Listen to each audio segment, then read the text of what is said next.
Assalamu alaikum warahmatullahi wabarakatuh. Akkam jirtu hordoftoota keenya kanneen chaanala Afrikaa Samsiin jirtan hojjetan. Egaa nageenyi keenya bakka jirtan hundatti sinuu qaqqaba. Tole egaa hordoftoota keenya barnoota keenya kanarraatiin walitti deebinee jirra. Egaa barnoota keenya kanarraa keessatti Qur'aana tokko qabadhee dhufee jira jechuudha. Egaa Qur'aanis jechuudha. Qur'aanni har'aanii qabadhee dhufee hiika isa matni nuti qaraanee Qur'aana juusa soddumman buufna sana jechuudha. Ibaaraa isaa irra nuuf kaahanii jechuudha. Namoonni ibaaraa hin beekne ni jirtan jedhee yaadu.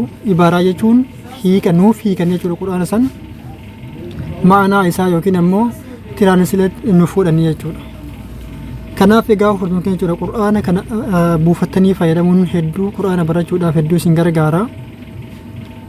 Appilikeeshina kana buufadhaatii itti fayyadamaa isin jedha. Iddoon appilikeeshina kana argattan pileestorii irra gattu appilikeeshinaas isinitti gargaara jechuudha.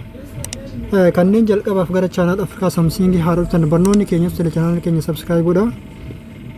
Viidiyoo keenya kan daawwattan yoo jaalattan like godha. Hiriyoottan keessaniif qooda isin jedha. Gaafii fi yaada qabdan kooment irratti nuuf katabuu hin dagatinaa. Tole egaa hordoftoota keenya jechuudha. Qur'aana kana argachuudhaaf maal gootu? Google Play Store keessanii ni galtu. Erga Google Play Store keessanii galtanii booda isa kana maqaa kana sarchi gootu jechuudha. Qur'aana afaan Oromoo kan jiru kana jechuudha. Isa kana sarchi gootu. Erga isa kana sarchi gootan jechuudha. Kallatti maan install gootu. Asirratti jechuudha appilikeeshinni kun hanga maxxanfame yookiin ammoo hanga asirratti upload ta'e waan tureessa jechuudha. Bara 2020 takka jechuudha kan inni maxxane. Yeroodhaan jechuudha suuraan haaroonis irratti dabalamaa deema. Kanaaf jechuudha fakkeenyaaf asirratti koomentii kana dubbisuu dandeettu jechuudha. Koomentii kana isaantu maxxanse suuraalee hedduu dabalamanii suuraaleen hedduun dabalamanii jiru jechuudha. Jiru jedhan daaloodii fi sheer godha jazaakumullahu khairan. Hiriyoottan keessaniifis facaasaa jedhan. Isinis jechuudha Qur'aana kana buufattanii ofii keessanii ilaaluu qofa osoo hin ta'in hiriyoottan keessaniifis akka qoodan asumaan anis isin beeksisa. Akkasuma jechuudha asirratti koomantiis yookiin ammoo yaada qabdan jechuudha barreessuu dandeettu. Fakkeenyaaf urjii kanneen kennuu ni dandeettu jechuudha. Erga urjii kennitanii booda fakkeenyaaf erga urjii takka kennitanii maal gootu koomantii barreessuu dandeettu jechuudha. Fakkeenyaaf as diskiripshinii isa kana asirratti waan barbaaddan jettanii barreessitu jechuudha. Fakkeenyaaf galatooma erga jettanii gubbaa kanarra iddoon post jettu ni jirti. Iddoo post jettu kanarratti al tokkoof ni cuqaaftu. Haala kanatti yaada keessan yookiin ammoo koomentis barreessitu jechuudha. Sana booda dangootu erga buufattanii xumurtanii ammoo maaltu sirraa eegama kallatti maan open gootu. Sana booda jechuudha asirratti filannoo lama isiniif kenna. Qur'aana sagaleen jalatti ammoo Qur'aana barruudhaan. Qur'aanni kun barreeffamaa fi sagaleenis isin barsiisaa jechuudha. Fakkeenyaaf isa sagalee kanarratti ni cuqaasa. Erga sagalee kanarratti haala kanaan cuqaase booda haala kanatti nuuf banamaa jechuudha. Akkuma agartan asirratti fakkeenyaaf seensa Qur'aanaa tokkoffaa jedha. Asirratti ni cuqaaftu. Sana booda hiika isaa asirratti haala kanatti isiniif eegalaa jechuudha.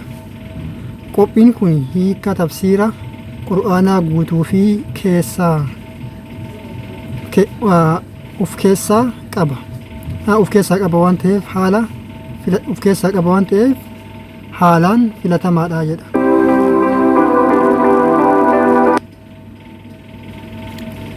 Ni agarsu. Maqooleen isaa kana fakkaataa jennaan. Haala kanatti barsiisanii jechuudha. Egaa suuraalee hedduu kunniin hunduu suuraaleedha. Kanneen hundaa jechuudha jala deemtanii dubbisuu fi dhiifama irratti cuqaasuudhaan dhageeffattanii irraa barachuu ni dandeettu jechuudha. Inni barreeffamaas wajjumaan haa ilaallu. Asirratti kilikni gootu. Sana booda jechuudha Faatihaa jedha. Isa Faatihaa irratti kilikni gootu.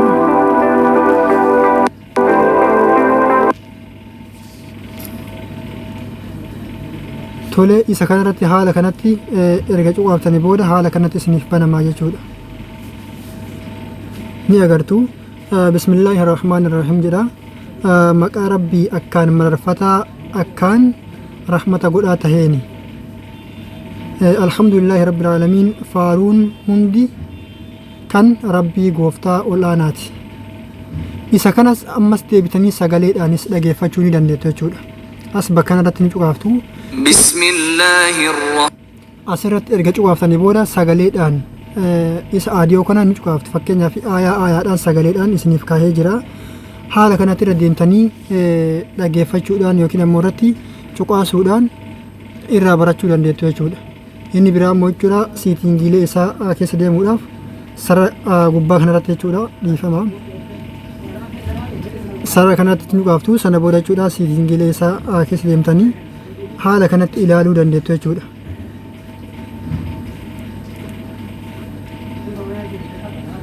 Ni agartu kanneen hunda keessaa jechuudha waan barbaadan fakkeenyaaf waan asirraa jechuun irratti jijjiirachuu barbaadan wayii deebitanii as fuula kanarraa filattanii irratti deebisuu ni dandeettu jechuudha. Fakkeenyaaf qur'aana raadiyoo jedha, reesaayitis jedha, about us jedha, mobile apps waa'ee mobile apps fi akkasuma immoo waa'ee isaanii qur'aana reediyoo fi akkasuma immoo wantoota garagaraatu jira jechuudha. Akkasuma immoo isaanis asirratti dooneet yookiin ammoo isaan gargaaruudhaaf dooneet iddoo jettu kanarratti cuqaaftanii waan barbaadaniin gargaaruu isaaniif waan barbaadan kennitanii fi dooneef godhuu ni dandeettu jechuudha. Tole egaa hordoftoota keenya jechuudha. Haala kanatti irraa fayyadamtanii qur'aanni kunis ammas deebi'ee isiniif galadhee abdii qaba. Waan isiniif hin galin jechuudha immoo dabalataan deebi'aatii koomentii jalatti barreessaa. Inshaallah yoo rabbi hamma danda'etti jechuudha isiniif deebisaa jechuudha.